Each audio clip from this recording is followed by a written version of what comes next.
Salve, salve! Seja muito bem-vindo ao nosso canal Latitude 10. Eu me chamo Luciano, sou professor de Geografia. Vamos dar sequência na nossa playlist aqui sobre tempo, sobre clima.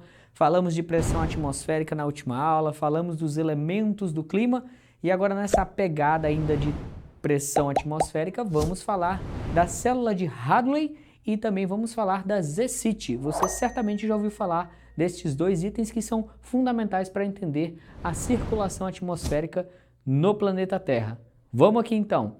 Atenção, quando vamos falar de pressão atmosférica, quando falamos de vento, quando falamos de clima e de tempo atmosférico, nós sempre devemos lembrar de algumas situações importantíssimas.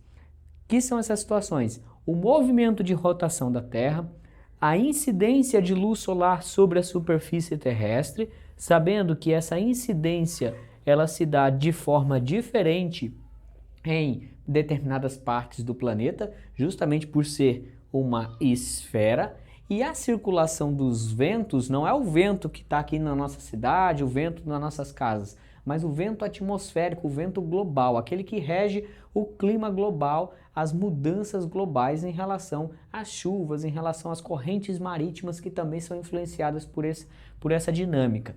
Esses ventos globais, eles têm alguns destinos, uma saída e um destino. Vamos entender melhor aqui. Nós temos em algumas partes do globo altas e baixas pressões em geral. É claro que nós temos altas e baixas pressões de determinadas áreas diferentes dentro dos continentes, né, do mar para o continente. Em várias partes nós temos essa diferença de pressão. Mas no modo geral do planeta nós temos áreas que são fundamentais entender. São mais ou menos essas áreas aqui, ó, nos polos, tá? Nos polos nós temos áreas de alta pressão atmosférica, onde a densidade de gases está muito maior. E aqui, ó, nessa porção que nós temos mais ou menos 30 graus de latitude sul e 30 graus de latitude norte. São duas áreas de alta pressão atmosférica. Gravou aí? Alta pressão atmosférica. E as áreas de baixa pressão atmosférica? Nós temos aqui, ó, principalmente que vai ser o assunto que nós vamos tratar na faixa ou zona equatorial do planeta. Essa aqui é uma faixa de baixa pressão atmosférica, para onde os ventos alísios, ventos alísios são esses ventos que saem dos trópicos, tá? Em direção à linha do Equador. A esses ventos nós chamamos de ventos alísios. E aí nós vamos ter os contralísios, que são os ventos que saem do Equador para os trópicos. Já já vamos explicar melhor.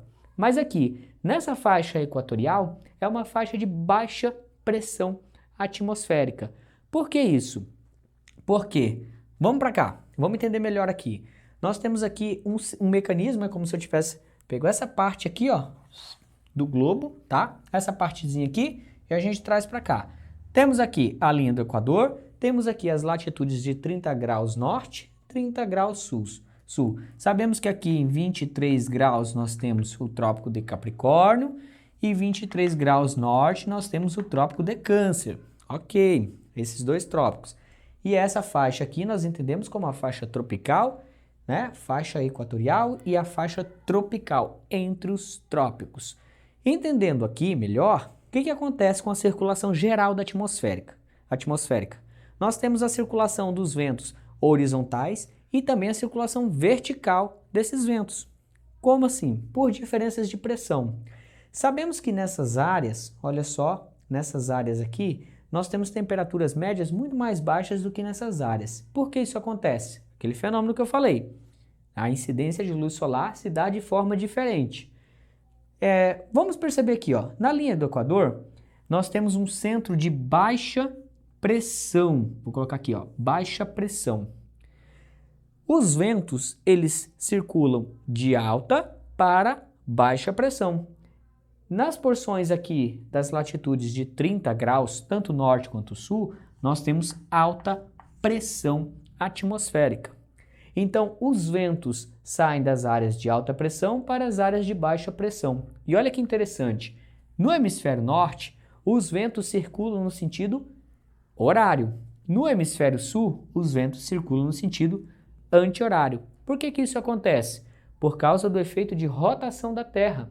os gases, os fluidos, eles se comportam de maneira diferente, contrária ao sentido de rotação do planeta. O planeta gira de oeste para leste, então nós temos essa diferença na circulação dos ventos. E por que esses ventos circulam fazendo essa curva e não no sentido reto, direto para o Equador, saindo dos trópicos para o Equador? Justamente no efeito Coriolis. Por causa da rotação da Terra, esses ventos sofrem um desvio, tá? Um desvio, e esse desvio é fundamental para a gente entender a convergência, a ascensão dos ventos quentes e dos ventos frios. Vamos entender agora o seguinte: nessa região de maior pressão atmosférica, quando eu tenho maior pressão atmosférica, automaticamente, tá? Alta pressão atmosférica, eu vou ter menos umidade. Tendo menos umidade, o ar tende a ser mais frio. O ar frio, então, sai das áreas de alta pressão atmosférica, vai se aquecendo, olha só, ele vai se aquecendo à medida que chega próximo ao Equador. Ao chegar no Equador, o que ele encontra? Oceano, ele encontra florestas equatoriais. Esse ar vai ser aquecido e vai levar para a atmosfera muita umidade. Por quê? Quando aquecemos o ar, ele tende ao quê? Subir. Ao subir, ele leva umidade para a atmosfera na forma dessa nuvenzinha aqui, e esse ar vai subir tanto que ele vai se resfriar e descer novamente para essa região do globo. Então, é um ciclo. O ar frio que passa por essa região equatorial vai sendo deslocado para o que nós chamamos de vento, tá? Vento. Esse vento que nós chamamos de ventos alísios, os ventos que são direcionados para a linha do Equador. Ao chegar em altas altitudes, né, alcançar altas altitudes, esse vento ele vai ser redirecionado para os trópicos, para a região dos trópicos, tá? E a esse vento nós chamamos eles de contralísios. Então é um ciclo. A esse ciclo nós chamamos de célula de Hadley. Célula de Hadley, que foi o cara que descobriu esse mecanismo. Mas o que acontece na prática? Eu estou aqui explicando tudo isso, mas o que está acontecendo na prática?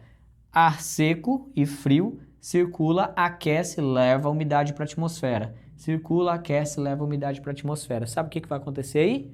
Chuvas torrenciais nessa faixa equatorial do planeta. Por quê?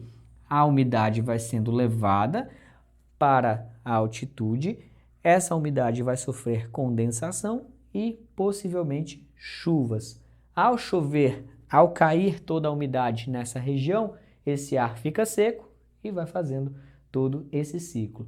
A essa umidade toda que ocorre na zona equatorial, nós chamamos ela de ZCIT, que é Zona de Convergência Intertropical. Vamos traduzir melhor.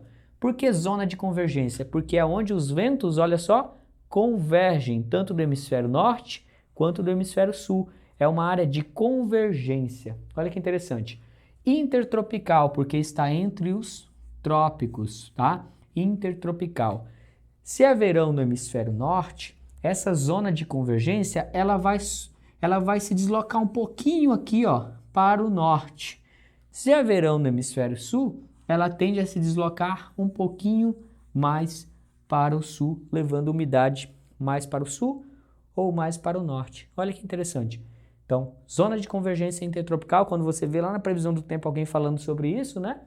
É nada mais nada menos do que esse mecanismo de umidade levado através da circulação geral atmosférica dos ventos alísios, tá? Agora, interessante, essa faixa aqui, ó, a faixa onde nós temos alta pressão atmosférica, tanto no hemisfério norte quanto no hemisfério sul. Sabe o que essa área tem em comum em todo o globo? É que ali nós temos a ocorrência de desertos. Desertos do Atacama, do Kalahari, deserto do Saara, tá? Então nós temos a ocorrência de desertos nessas áreas. Por quê? Porque são áreas de alta pressão atmosférica, logo áreas que não concentram umidade. Os ventos chegam aqui, os contralísios chegam secos. Já na região equatorial nós temos o quê? Floresta. Floresta do Congo, floresta amazônica, florestas na Ásia, na porção oceânica ali da Ásia, onde nós temos ali a Malásia essas regiões floresta equatorial, florestas densas e fechadas. Então, é para a gente entender melhor esse mecanismo de circulação atmosférica. Espero que vocês tenham gostado desse vídeo, dessa aula. E se você gostou, já se inscreve aí no nosso canal e dá essa força para nós. Muito obrigado e até mais.